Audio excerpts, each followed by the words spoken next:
मैं सूरह बकरा भी पढ़ती हूँ, सुनती भी हूँ। पूरा दिन MP3 में चलता रहता है अल्लाह का कलाम। सूरह रहमान चलती है, तर्जुमे के साथ सुनती हूँ। सदके भी देती हूँ, खैरात भी देती हूँ। किसी को भूखा नहीं छोड़ती, यहाँ तक के जिससे घर में लंगर चलता है किसी को भूखा नहीं छोड़ती। घर आए मेहमान को भी अल्लाह का मेहमान समझ कर रखती हूँ। रिश्तेदारों के साथ अच्छा सलूक है, घर की बहुएं खुश हैं। बच्चों की तरबियत भी दीन के मुताबिक ही है, लेकिन फिर भी कभी बीमारी, कभी घबराहट, बेचैनी, डरावने ख्वाब, कभी लगता है कि जादू हो गया, कभी सुकून ही नहीं मिलता। और सबसे ज्यादा दर्दनाक सवाल ये है कि सूरह बकरा का असर मुझ पर क्यों नहीं होता। तो अगर आपके दिल में भी कभी ये सवाल आए तो प्लीज वीडियो स्किप मत कीजिए, ये वीडियो आप ही के लिए है। बिस्मिल्लाहिर्रहमानिर्रहीम, अस्सलाम वालेकुम व रहमतुल्लाहि व बरकातहू। आज थोड़ी तबीयत ठीक ना होने की वजह से आवाज में कुछ भारीपन है, तो इसे बर्दाश्त करके मुकम्मल वीडियो देखिए, क्योंकि टॉपिक आपके लिए बहुत अहम है। जो भी सूरह बकरा पढ़ते हैं या कहीं से भी कुरान पाक का वजीफा करते हैं, अल्लाह से दुआएं मांगते हैं, दरूद पढ़ते हैं, इस्तगफार करते हैं, लेकिन उनकी भी दुआएं कबूल नहीं होती, तो वो गलती कहाँ करते हैं, आज उनका मसला क्या है,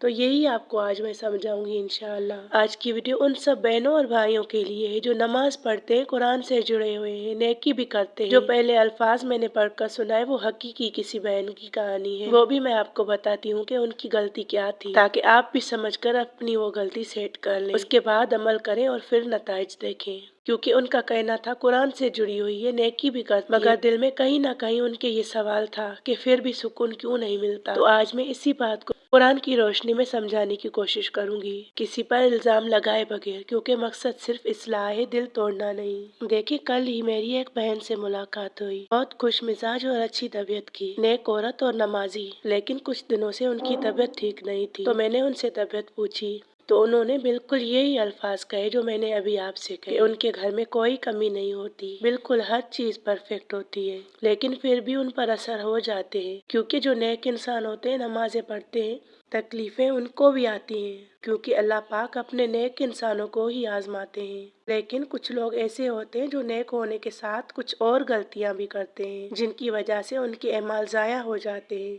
और उन पर असर नहीं होता। तो इस बहन की कहानी भी यही थी। उनके घर से लोग खैरात खाकर जाते थे, लंगर चलता था, नमाज की पाबंदी, कुरान रोजाना, घर में दर्स भी करवाती, सूरह बकरा पूरा दिन MP3 लाउड में चलती रहती थी। उसके बावजूद उनके घर में लड़ाइयाँ झगड़े भी रहते थे, बीमारियां भी हो जाती, यहाँ तक कि वो बेहोशी की हालत में आ जाती। तो यहाँ पर मैं खुद हैरान थी। तो यहाँ पर एक मजे की बात बताऊं, पता है क्या हुआ? बातों बातों में मेरी नजर उन बहन की हाथ की तरफ गई। उनके हाथ में चूड़ियां थी, लेकिन रुकिए, चूड़ियां कोई मसला नहीं, अभी मत सोचिए, मैं पूरी बात बाद में बताती हूँ। फिर मेरी नजर उनके गले पर पड़ी, गोल्ड की चेन पहनी हुई थी। मसला तो ये भी नहीं था, बताओ मसला क्या था उनके साथ? मसला ये था कि उनके हाथों में, उन चूड़ियों के नीचे एक रंगीन धागा उनके हाथों में बंधा हुआ था, और जहाँ गोल्ड की चेन पहनी हुई थी उसके नीचे 2-3 स्याह धागे भी बंधे हुए थे। किसी में कोई प्लास्टिक का लॉकेट पहना हुआ जिस पर कोई अल्फाज लिखे हुए, और किसी धागे में चमड़े से सिला हुआ कोई तावीज। तो देखे, मसला उनकी नेकियों में नहीं था, मसला सूरह बकरा में भी नहीं था, मसला था उन चीजों में जो वो अल्लाह के साथ जोड़ रही थी। वो उनसे भी शिफा मांग रही थी, अल्लाह पर तो यकीन रखती थी, सूरह बकरा पढ़ती थी, हर नेक अमल करती थी, लेकिन कुरान पाक की सूरह बकरा की एक आयत है जिसमें यही बात वाज़ेह है, वो मैं आपको पढ़कर सुनाती हूँ आगे चलकर। पहले ये हदीस सुन लें कि इसमें क्या अल्फाज हैं। ऐसी हदीस भी रिवायत हुई है जो सीधा उस चीज की तरफ इशारा करती है कि जब कोई इंसान तावीज और ऐसी चीजों को अल्लाह के अलावा सहारा बना लेता है तो अल्लाह उसे उसी चीज के हवाले कर देता है जिसको उसने अपना सहारा बनाया, कि जाओ इससे अपनी शिफा लो, और फिर उस पर कुरान, तवक्कल और शिफा का असर कम नजर आता है। हजरत उक़बा बिन आमिर रज़ी अल्लाह से रिवायत है कि नबी करीम सल्लल्लाहु अलैहि वसल्लम ने फरमाया, जो शख्स तावीज अपने गले में लटकाता है उसने शिर्क का अमल किया है। जब उस आदमी ने वो तावीज हटाया तो नबी सल्लल्लाहु अलैहि वसल्लम ने उसे कबूल किया, यानी जब तक तावीज लटका हुआ था तो नबी पाक सल्लल्लाहु अलैहि वसल्लम उसे मुसलमान ही नहीं मानते।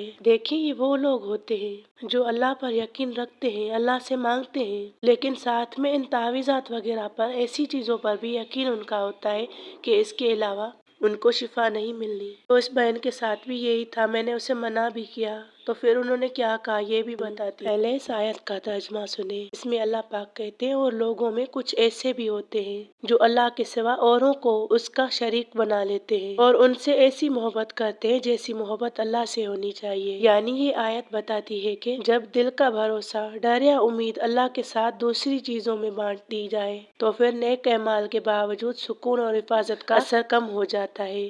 یعنی قرآن ہمیں سورہ بقرہ میں بتاتا ہے کہ کچھ لوگ ایسے ہوتے ہیں جو اللہ کو بھی مانتے ہیں، اس پر یقین بھی رکھتے ہیں، لیکن اسی کے ساتھ دوسری چیزوں کو بھی دل کا سہارا بنا لیتے ہیں، حالانکہ اللہ کا کوئی شریک نہیں، وہ وحدہ لا شریک ہے۔ اور وہ لوگ دھاگوں، تعویذوں، نشانیوں یا لوگوں سے وہی امید لگا لیتے ہیں جو صرف اللہ سے لگانی چاہیے۔ اصل یہی مسئلہ ان لوگوں کے ساتھ ہوتا ہے، تبھی ان کے ساتھ قرآن پاک پڑھنے کے باوجود، اتنی نیکی کرنے کے باوجود اثر نہیں ہوتا۔ بظاہر ان کی نیکی کم نہیں ہوتی، عبادت میں کمی نہیں ہوتی، لیکن جب بھروسہ بانٹ دیا جائے تو پھر اللہ کے کلام کا اثر بھی مکمل ظاہر نہیں ہوتا، کیونکہ قرآن شرک کے ساتھ کام نہیں کرتا، وہ صرف اس دل میں اترتا ہے جو اللہ پر ہی مکمل یقین رکھتا ہو، اللہ پر ہی توکل رکھتا ہو۔ دیکھیں، اہم بات بتاؤں، جب بھی آپ سورہ بقرہ پڑھیں کسی پریشانی کے طور پر، کسی مسئلے حل کرنے کے لیے، شفا کے لیے، اللہ سے برکت مانگنے کے لیے،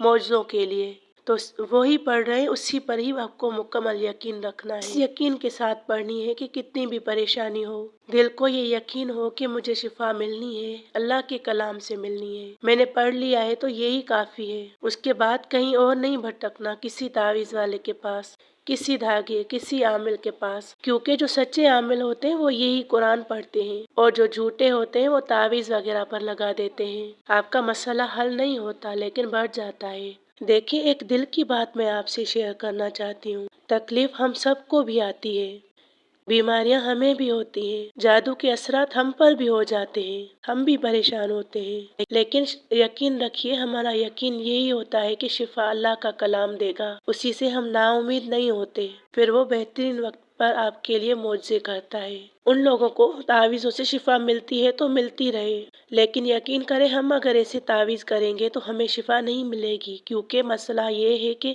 ان کو شفا اس لیے ملتی ہے کیونکہ ان کا یقین ہوتا ہے، تو شیطان ان کو وہی کر کے دکھاتا ہے۔ اگر ہمارا یقین نہیں ہوگا اور ہم تعویذ باندھیں گے تو ہمیں شفا نہیں ملنی، کیونکہ ہمارا یقین نہیں ہے۔ اللہ پاک ان کو اس لیے شفا دلاتے ہیں۔ مسئلہ یہ ہوتا ہے کہ ان کا یقین اس چیز پر ہے اور ان لوگوں کو اللہ ان کے حوالے کر دیتا ہے جن پر ان کا یقین ہے۔ ہمارا یقین اگر ان پر نہیں، صرف اللہ پر۔ ساری باتیں میں نے اس بہن کو سمجھائی، میں نے بہت کہا کہ یہ چیزیں ہٹائیں، یہ آپ اتار کر دیکھیں، آپ کو شفا مل جائے گی۔ آپ جتنے اعمال کرتی ہیں، اللہ پاک تو تھوڑی نیکی پر راضی ہو جاتا ہے، کسی مسکین کو کھانا کھلانا بہت بڑی بات ہوتی ہے اگر آپ یہ اپنی چیزیں چھوڑ دیں۔ لیکن پتہ ہے اس بہن نے کیا کہا؟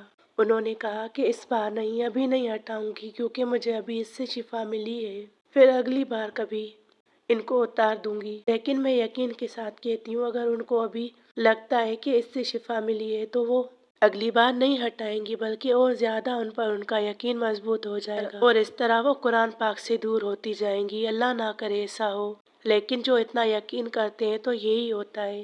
میری آج طبیعت ٹھیک نہیں، آپ سب بھی میرے لیے دعا کریں۔ آخر میں دعا کرتے ہیں کہ اللہ ہم سب کے دلوں کو صرف اپنی ذات کے لیے خالص کر دے، ہمارے یقین کو مکمل کر دے، ہمارے دلوں سے وہ سہارا نکال دے جو ہم نے انجانے میں تیرے ساتھ جوڑ لیا۔